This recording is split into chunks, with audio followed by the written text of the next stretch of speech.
The last thing my father said, before throwing me out of his house on Thanksgiving was, "You've never owned anything in this family, Claire. You're lucky we tolerated you this long." I was standing barefoot on the front porch, holding a small cardboard box filled with photographs and my grandmother's handwritten recipes. Behind my father stood my younger brother Tyler, his wife, and nearly a dozen relatives who had just watched him humiliate me at the Thanksgiving table. Nobody stopped him. My mother looked down at her hands. Tyler actually smiled, and my father stood there like he had finally won some argument we'd been having for 38 years. What he didn't know was that 3 years earlier, I had discovered something about that house that changed everything. Something sitting in a folder at my attorney's office, something with my grandmother's name on it. I looked back through the doorway at the family photographs covering the hallway walls. Then I looked at my father. "Before tonight," I said quietly, "you should probably check whose name is actually on everything you're standing in." He laughed, not nervously. He genuinely laughed. "You really think you can threaten me?" "No," I said. "I'm telling you what's going to happen." Then I picked up my coat and walked away. I didn't know it then, but by that evening, the family that had spent years telling me I owned nothing would finally learn exactly what my grandmother had left me. And if you've ever been the person your family expected to stay quiet, keep giving, and never ask for anything back, stay with me. Because this story is about the day I finally stopped confusing being a good daughter with allowing people to use me. To understand why that Thanksgiving broke something inside me, though, you need to understand the family I grew up in. The Bennett family looked perfect from the outside.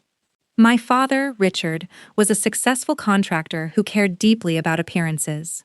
My mother, Elaine, was gentle, conflict avoidant, and always more interested in keeping peace than deciding who was right. Then there was Tyler, my younger brother. Tyler was the future of the family. At least, that's what everyone told me. When Tyler got good grades, my parents celebrated. When he needed help paying for college, they called it an investment. When I earned scholarships and worked part-time to pay my own expenses, my mother simply smiled and said, "You've always been independent." I learned early that being independent was another way of saying nobody was coming to help me. Thanksgiving made that difference impossible to ignore. Every year, I arrived early. I cooked. I decorated. I cleaned the kitchen. I organized the table. I made sure everyone had what they needed. Tyler usually arrived later, carrying a bottle of wine and receiving more praise for it than I received for spending 6 hours preparing dinner. I told myself it didn't matter. Family was supposed to be about love, not keeping score. But there was one person in that house who had always made me feel different. My grandmother, Margaret. She had never treated me like the difficult daughter. She treated me like a woman whose choices mattered, and after she died, my father started saying he was simply handling the estate. That was when things began to change, and eventually, I would realize that what he called handling the estate had very little to do with what my grandmother had actually intended. The first time my family made me feel like I was the problem, I was 19. Tyler had borrowed my car without asking. He came home 3 hours later with a dent in the passenger door and a story that changed twice before dinner was over. My father stood in the kitchen with his arms crossed. "Why did you let him take the car?" he asked me. "I didn't," I said. "He took my keys." Tyler rolled his eyes. "Claire, seriously? I thought you said I could use it." "I never said that." My mother sighed from the sink. "Can we not do this right now?" That became the pattern. Tyler caused the problem. I explained what happened. My parents became irritated that I was explaining. Eventually, I learned that defending myself only made the argument longer. So I became quiet, and my family mistook that silence for agreement. When I started my interior design business, they laughed. My father called it a cute little hobby, but whenever they needed something renovated, I was suddenly useful. I chose paint colors. I compared contractor estimates. I redesigned Tyler's office. I created promotional material for his business. I even spent an entire weekend helping my parents repair their kitchen cabinets. Nobody asked what I charged. They simply assumed I would help because I was family. And when I finally said no to one request, my mother looked genuinely hurt. Family helps family, Claire. I remember staring at her across the kitchen table. Does family also respect family? She didn't answer. The same thing happened with my grandmother's belongings. After Margaret died, I was told that everything would be sorted fairly. Instead, boxes disappeared into the basement. Her silver set appeared in my mother's dining cabinet. One of her paintings went above the fireplace. A necklace I remembered Margaret giving me was suddenly nowhere to be found. Whenever I asked, Dad said, "We'll deal with it later." Later became years. And eventually, I stopped asking. But while they were busy assuming I had surrendered, my life outside that house was changing. My design business was no longer a hobby. It had become profitable enough for me to leave my old apartment and build a small property restoration company. I learned contracts. I learned leases. I learned how property records worked. And eventually, I learned something about my grandmother's estate that my father desperately did not want me to know. 3 years before Thanksgiving, I hired an estate attorney named Daniel Brooks. I had found inconsistencies in some of the paperwork connected to Margaret's property. Daniel listened carefully as I explained everything. Then he asked me a question I still remember. "Claire, are you certain your father ever had legal ownership of the house?" I stared at him. I always thought he did. Daniel opened a folder. That may not be the case. He showed me documents I had never seen before. Margaret had transferred the property into a trust before her death, and under the terms of that trust, I was the primary beneficiary once certain conditions were satisfied. I read the page twice. Then a third time. My hands were shaking. All those years, my father had spoken about the house as if it belonged to him. He had told everyone that he was protecting the family property. He had told me I was lucky to have a place to come back to. He had even told relatives that Tyler would eventually take over. But according to the documents in front of me, Richard had never possessed the authority he claimed. I could have acted immediately. I didn't. My parents still lived there. And despite everything, some part of me still believed I could repair our relationship. So I waited. I documented everything. Receipts, insurance records, photographs, bank transfers, written messages, the items Margaret had given me. Everything. Daniel warned me that having legal ownership and physically taking possession were two different things. "You don't want an emotional confrontation," he told me. "If you ever decide to act, do it carefully." I promised him I would. What my family didn't know was that their quiet, supposedly unsuccessful daughter had spent 3 years preparing for the possibility that one day she would have to prove the truth. And that Thanksgiving morning, that day finally came. There was one person who knew the difference between my silence and my surrender. Her name was Maya Rodriguez. We had met in college, long before my business had a name, and long before I understood what my family was doing to me. Maya had watched me work 2 jobs while taking classes. She had seen me answer calls from my parents at midnight because Tyler needed something. She never told me I was too sensitive. She never told me to be the bigger person. She usually said the opposite. "You keep forgiving people who haven't even apologized." I would laugh whenever she said it. That Thanksgiving morning, I wasn't laughing. I was sitting at my kitchen counter, with a cup of coffee growing cold in front of me, when Maya called. "You sound distracted," she said. "I am. Your dad?" "Probably." There was a pause. Then she asked, "Do you still want to go?" I looked at the invitation sitting beside my phone. Of course I wanted to go. That was the embarrassing part. Even after everything, some part of me still wanted one normal Thanksgiving with my parents. I wanted to walk through that front door and feel like their daughter instead of their unpaid assistant. "I'll go," I said. Maya sighed.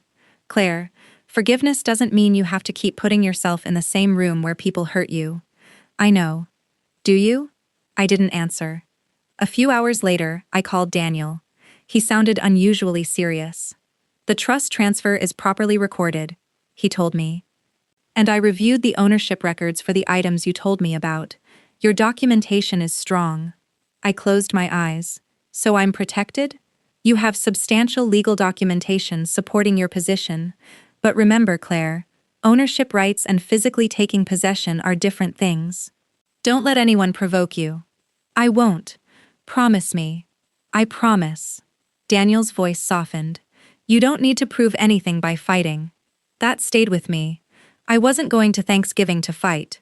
I was going because I wanted to see my family one more time without pretending I didn't know what I knew. And maybe, somewhere deep down, I still hoped my father would surprise me. He didn't. When I pulled into the driveway that afternoon, Tyler's SUV was already there. Several other cars lined the street. Through the front window, I could see people moving around the dining room. I took a breath and walked inside. My mother hugged me quickly. Happy Thanksgiving. Happy Thanksgiving, Mom. Tyler barely looked up from his phone. His wife gave me a polite smile. My father came from the kitchen carrying a tray. Claire, you're late. I looked at the clock. I was 12 minutes early. I came when we agreed. He shrugged. Whatever. Come help in the kitchen. I almost laughed. Nothing had changed. I hung up my coat and walked toward the kitchen. Then I saw the living room. Margaret's painting was hanging above the fireplace. The silver serving set she had given me was on the dining table, and the small antique cabinet I had purchased with my own money was sitting beside the television. For a moment, I couldn't breathe.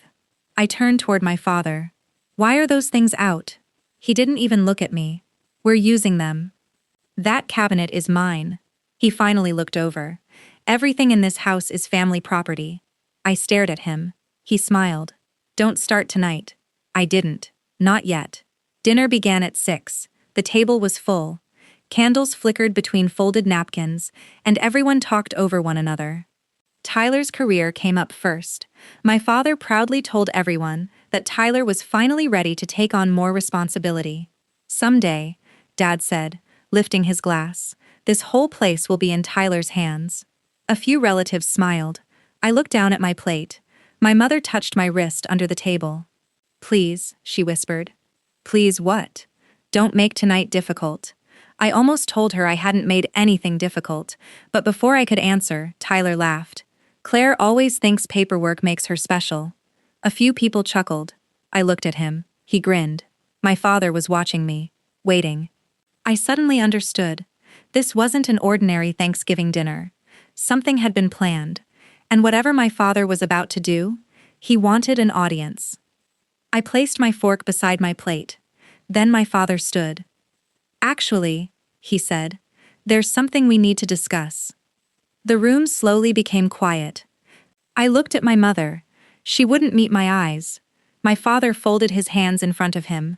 Claire, he said, I think it's time you stop pretending you're part of something you've spent years rejecting. My heart began beating faster. I didn't know exactly what was coming, but I knew one thing. He had not invited all those relatives to dinner just to serve turkey. My father stood at the head of the table, looking at me as if he had rehearsed what he was about to say. Claire, he repeated, I think it's time you stop pretending you're part of something you've spent years rejecting. I looked around the table. Nobody was eating anymore. Tyler leaned back in his chair, arms crossed. His wife stared at me with an expression I couldn't quite read. My Aunt Margaret's sister, Helen, looked uncomfortable. My mother whispered, Richard, maybe this isn't the time. He ignored her. You've become too independent to be part of this family, he said. You have your business, your own money, your own life. Fine, but you don't get to come here whenever you want and act like everything belongs to you. I felt my stomach tighten. I haven't said anything belongs to me. Tyler laughed. You don't have to. You always have that look. What look? The look that says you're better than everyone. I stared at him. My father continued. Your mother and I have decided that Tyler is going to take responsibility for the property eventually. I looked at my mother. She said nothing. Then Dad pointed toward the hallway. And honestly, Claire, it's time you start making other arrangements. My aunt looked up. Richard, no, he said. This needs to be said. He turned back toward me. You've taken enough from this family. That sentence hurt more than I expected. I had spent years giving. My time, my work, my money, my patience. And somehow, in his version of the story, I was the thief. He told everyone that I had been pressuring him about Margaret's jewelry and antiques. I never pressured you, I said. You've been asking about them for years. Because Grandma gave some of them to me. Richard laughed. Your grandmother didn't give you the family. I looked at the painting above the fireplace. Did Grandma ever tell you that painting was yours? His smile disappeared for half a second. Then he said, Yes. Do you have something proving that? He laughed again. Claire, stop. I nodded slowly. That was enough. I didn't argue. I walked upstairs, collected the small box of photographs and letters that were unquestionably mine, and returned to the front door. My father followed me. Take your things, and don't come back. I put on my coat. Then I looked at him. I won't come back to ask for permission. I walked outside. Maya was waiting in her car. The moment I closed the passenger door, I started crying. Not loudly, just enough that I could barely speak. I need to call Daniel. Maya reached over and squeezed my hand. Then call him. Daniel answered on the second ring. Claire? I'm ready. There was silence. Then he said, Come to my office. 20 minutes later, I was sitting across from him with a thick folder open between us. The first document was the trust. Margaret had transferred the property into the trust before her death. The second showed that I was the primary beneficiary once the required conditions were satisfied. Those conditions had already been met. Then Daniel showed me the ownership records for several possessions inside the house. The painting, the silver set, the antique cabinet. Other items I had spent years being told were family property. Then he placed one final document on the desk, an insurance acknowledgement signed by my father years earlier. My name was listed as the owner of several of those items. I stared at his signature. He knew, I whispered. Daniel nodded. He may have forgotten, or he may have assumed nobody would ever challenge him. I looked at the documents again. For years, my father had used my desire for peace against me. Now the truth was sitting in black ink. Daniel closed the folder. Claire, you have documentation. But don't turn this into a fight. Don't walk back there tonight and start removing property. So what do? We prepare a formal written demand. We document what belongs to you. We arrange a proper retrieval. If necessary, we have a neutral witness present.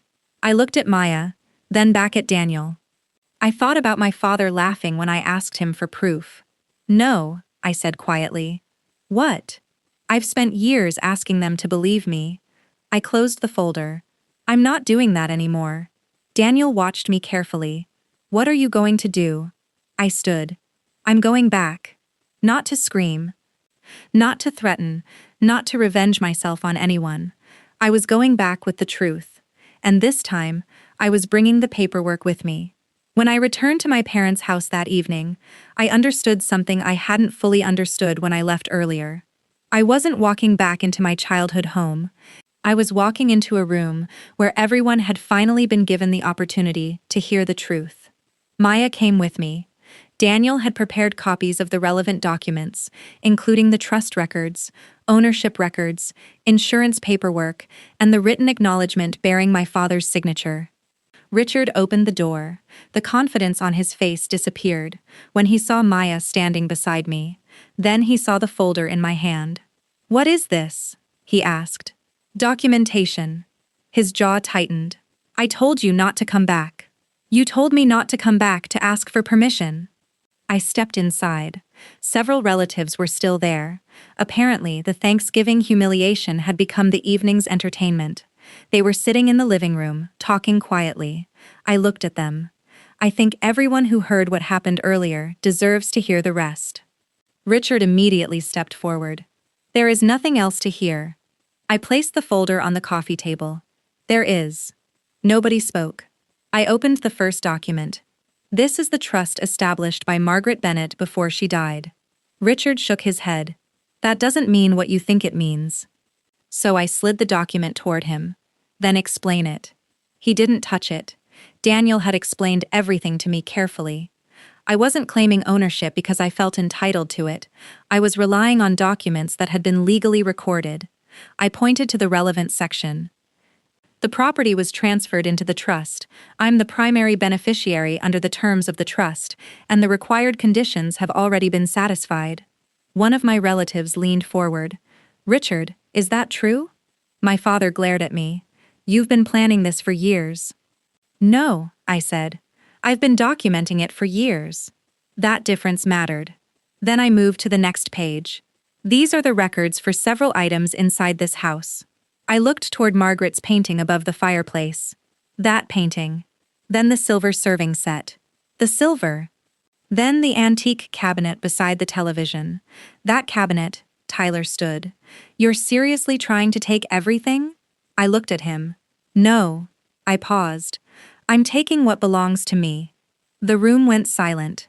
Then I placed one final document on the table. It was an insurance acknowledgement. My father's signature was at the bottom. My name was listed as the owner of several of the items he had just claimed were family property. My father stared at it. For the first time that day, he had nothing to say. Tyler looked at him. Dad? Richard finally muttered. I don't remember signing that. You don't have to remember, I said. Your signature is still there. My mother started crying. Claire, please. We never meant for this to happen. I looked at her. Intentions don't erase choices, Mom. Richard suddenly raised his voice. You're destroying this family over a house. I shook my head. You're confusing the house with the reason we're here. He stared at me. This isn't about the house. I took a breath. This is about years of telling me that my things weren't mine. My work wasn't important. My voice didn't matter. And whenever I objected, you called me selfish. Tyler crossed his arms. So what do you want? I looked at him. The right to decide what belongs to me. Nobody interrupted me. I explained that I wasn't demanding my parents leave that night. I wasn't threatening anyone. I wasn't calling the police. I wasn't trying to humiliate them the way they had humiliated me.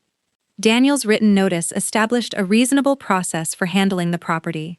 There would be scheduled retrievals. There would be documentation. There would be no shouting, no grabbing, no family arguments about who deserved what. Just facts. Richard looked at the papers again. You're really doing this? I nodded, yes. His voice became quieter. After everything I've done for you? That sentence almost made me laugh. Not because it was funny, because it was so familiar. I had heard versions of it my entire life. After everything we've done for you, after everything this family has given you, after everything your father sacrificed, always the same message. Gratitude meant surrender. Love meant obedience. Family meant I was supposed to keep giving, even when nobody respected what I gave. I looked at my father. I appreciate the things you did for me when I was a child. He seemed surprised. But being your daughter doesn't mean I have to surrender my adulthood to you. That was the boundary I had needed to say for years. The relatives who had watched me leave earlier that afternoon were watching my father now. Nobody was laughing. Nobody was calling me dramatic. Nobody was telling me to calm down. The truth didn't need to shout. It had paperwork, and for the first time, my family couldn't make my reality disappear simply by talking louder than I did. The next few weeks were not dramatic. They were uncomfortable, and that was exactly how I wanted them. Richard hired an attorney. I expected that. But instead of some dramatic courtroom battle, everything moved through formal correspondence. Documents were reviewed. Ownership was clarified. The property situation was handled through proper legal channels. Tyler took it the hardest. For years, he had assumed the family property would eventually become his. Now that assumption was gone. He called me one evening. You know what you've done, right? I was sitting at my kitchen table. Yes. You've taken everything away from us. I closed my eyes. No, Tyler. I'm taking my things back. That house was Dad's. That isn't what the documents say. You could have just let it go. I almost smiled. That was the sentence my family had always depended on. Let it go. Let Tyler have it. Don't make Mom upset. Don't embarrass Dad. Don't ruin Thanksgiving. Don't cause problems. For years, let it go had meant one thing. Let Claire lose. This time, I didn't. My first retrieval from the house was harder than I expected. I found boxes of childhood photographs in the basement, my grandmother's handwritten recipes, a small wooden jewelry box, furniture I had purchased with my own money, things that weren't valuable to anyone else but had enormous meaning to me. I stood in the basement holding one photograph of Margaret and me. She was sitting in her garden. I was maybe 12. She was smiling at the camera. I remembered what she used to tell me. Never let anyone convince you that being quiet means you are weak. I hadn't understood her then. I did now. The second retrieval was different. I wasn't looking at the house as my family home anymore. I was seeing it clearly. The hallway where I had been blamed. The kitchen, where I had worked without thanks. The dining room, where I had been publicly rejected. The fireplace where Margaret's painting had hung for years while everyone told me it wasn't mine. I didn't feel victorious. I felt free. And that surprised me, because when my father threw me out on Thanksgiving, I thought the worst thing I had lost was my family. I was beginning to understand that what I had actually lost years earlier was the belief that I needed their permission to have a life of my own. The property was only the first thing I reclaimed. My voice was the bigger one, and that was something nobody could put back in a box. A few weeks after Thanksgiving, my mother asked me to meet her at a small coffee shop near my office. I almost said no. Then I remembered something Maya had told me. You don't owe people access just because they finally feel guilty. So I agreed to one meeting. Elaine was already sitting by the window when I arrived. She looked tired, older, somehow. She wrapped both hands around her coffee cup. I'm sorry, she said, before I even sat down. I didn't answer immediately. She looked at me. I should have stopped your father. I nodded slowly. Yes. Her eyes filled with tears. I knew he was treating you unfairly. I knew Tyler got away with things that you never would have. That hurt more than I expected. Not because I hadn't known, because hearing my mother admit it made everything real.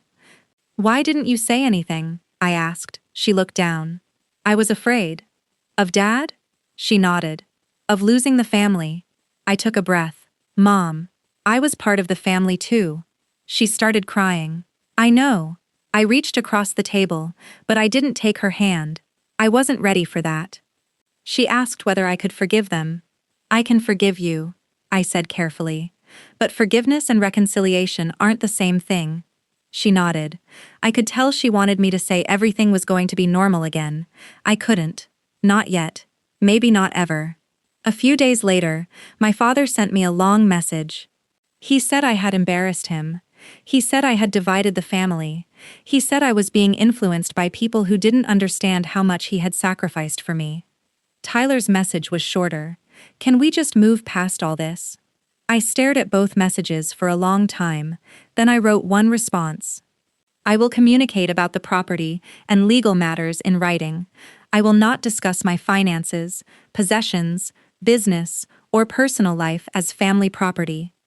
I will not attend gatherings where I am mocked or publicly humiliated. I will not provide unpaid professional services simply because we share a last name. And I will not accept an apology that requires me to pretend none of this happened. Then I put my phone down. I didn't block them. I didn't threaten them. I didn't announce my decision on social media. I simply changed the terms under which they could have access to me. That was enough. Maya noticed the difference before I did. You're not waiting for them anymore, she said, one Sunday while we were having dinner at my apartment. For what? For permission. I smiled. She was right. The woman who had walked out of my parents' house on Thanksgiving had spent years wondering how to make her family choose her. The woman sitting at that table wasn't asking anymore. She was choosing herself. Months passed. The property situation was eventually resolved through the proper legal channels. My parents moved into a smaller home that made more sense for their finances and their needs. I kept the house. But I didn't keep it because I wanted to prove my father wrong. I kept it because it was legally mine, and because somewhere inside those walls was the last physical piece of Margaret's life that had not been rewritten by someone else. The first room I restored was the room where my grandmother used to paint. I cleaned the windows, repaired the floor, repainted the walls, then I hung Margaret's painting above the old wooden desk. I stood there for several minutes without moving. For years, that painting had represented something painful. Now it represented something else. Choice. My business grew too. I began purchasing and restoring properties independently, but this time I documented everything from the beginning. Every agreement, every ownership record, every receipt. I had learned my lesson. My chosen family grew as well. Maya became a regular at my Sunday dinners. My Aunt Helen, who had finally admitted that she should have spoken up sooner, started visiting me more often. Thanksgiving came around again. I almost didn't celebrate. Then I realized I didn't want my family to decide what Thanksgiving meant for me. So I cooked. Not for 12 people. Not because I was expected to, just because I wanted to. Maya brought dessert. Helen brought flowers. We sat around my table and talked until the food was cold. Nobody told me to serve them. Nobody criticized what I cooked. Nobody compared me to Tyler. Nobody made me earn my seat. And somewhere between dinner and dessert, I realized something. Reclaiming everything I owned had never really been about the house, or the painting, or the silver, or the paperwork. Those things mattered because for years they had represented something much larger. I had been taught that my labor belonged to everyone. My success belonged to the family. My possessions could be claimed by the people who felt entitled to them, and my silence was supposed to be the price of belonging. But I finally understood what my grandmother had been trying to teach me. Love should never require you to disappear. My father once told me I didn't own the family. He was right. I didn't own them, and they didn't own me. That was the inheritance I valued most. Not the house, not the money, not even the things I had reclaimed. It was the freedom to wake up every morning knowing that my life belonged to me. If you've ever been the person in your family who was expected to stay quiet, keep giving, or accept less just to keep everyone else comfortable, I hope you remember this. You don't have to become cruel to become strong. You don't have to destroy people to protect yourself. Sometimes the strongest thing you can do is simply stop asking for permission. And if this story reminded you of something you've lived through, tell me about it in the comments. You never know who might read your story and realize they're not alone. Thank you for listening. And remember, sometimes the greatest inheritance isn't what your family leaves you. It's the moment you finally understand that what they could never give you was something you were allowed to choose for yourself all along. Your life, your voice, your boundaries, your freedom. And this time, nobody gets to take them away.